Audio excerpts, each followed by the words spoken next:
विश्वचषकात आपला दुसरा विजय साजरा केलाय। दिल्लीतल्या या सामन्यात भारतीय फलंदाजांनी नामिबियाला विजयासाठी 210 धावांचं आव्हान दिलं होतं आणि आपल्या विजयाचं जणू पायच रचला।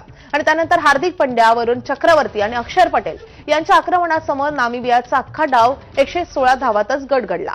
वरुण चक्रवर्तीनं 3 तर हार्दिक पंड्या आणि अक्षर पटेलनं प्रत्येकी 2 फलंदाजांना माघारी धाडलं। त्याआधी भारतानं 20 षटकात 9 बाद 209 धावांची मजल मारली होती। भारताकडून ईशान किशननं 24 चेंडूत 61 धावांची आणि हार्दिक पंड्यानं 28 चेंडूत 52 धावांची खेळी उभारली। टी20 विश्वचषकात सलग दुसरा विजय मिळून टीम इंडिया पाकिस्तान विरुद्धच्या सामन्यासाठी सज्ज झाली आहे। हा सामना येत्या रविवारी कोलंबोत खेळवण्यात येईल।